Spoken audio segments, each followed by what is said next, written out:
अपनी एक रिसर्च के दौरान एक समुद्री जीव विज्ञानी ने पानी से भरे एक बड़े टैंक में शार्क को डाला। कुछ देर बाद उसने उसमें कुछ 4 मछलियां डाल दी। 4 मछलियों को देखते ही शार्क तुरंत तैरकर उनकी ओर गई और उन पर हमला कर उन्हें खा लिया। समुद्री जीव विज्ञानी ने कुछ और 4 मछलियां टैंक में डाली और वे भी तुरंत शार्क का आहार बन गई। अब समुद्री जीव विज्ञानी ने एक कांच का मजबूत पारदर्शी टुकड़ा उस टैंक के बीचों बीच डाल दिया। अब टैंक 2 भागों में बंट चुका था। एक भाग में शार्क थी, दूसरे भाग में उसने 4 मछलियां डाल दी। पारदर्शी कांच से शार्क 4 मछलियों को देख सकती थी। 4 मछलियों को देख शार्क फिर से उन पर हमला करने के लिए उस ओर तैरी, लेकिन कांच के विभाजक टुकड़े से टकरा कर रह गई। उसने फिर से कोशिश की, लेकिन कांच के टुकड़े के कारण वह 4 मछलियों तक नहीं पहुंच पाई।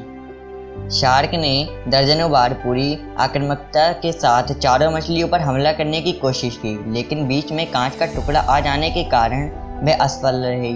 कई दिनों तक शार्क उन कांच के विभाजन के पार जाने का प्रयास करती रही, लेकिन सफल न हो सकी।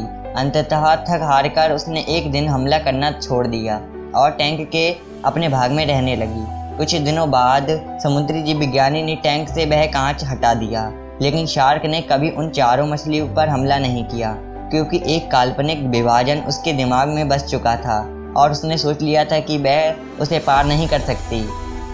जीवन में असफलता का सामना करते करते कई बार हम अंदर से टूट जाते हैं और हार मान लेते हैं। हम सोच लेते हैं कि अब चाहे कितनी भी कोशिश कर लें, सफलता हासिल करना नामुमकिन है, और उसके बाद हम कभी कोशिश ही नहीं करते, जबकि सफलता प्राप्ति के लिए अनवरत प्रयास आवश्यक है। परिस्थितियां बदलती रहती हैं, इसलिए अतीत की असफलता को दिमाग पर हावी न होने दें और पूरी लगन से फिर मेहनत करें।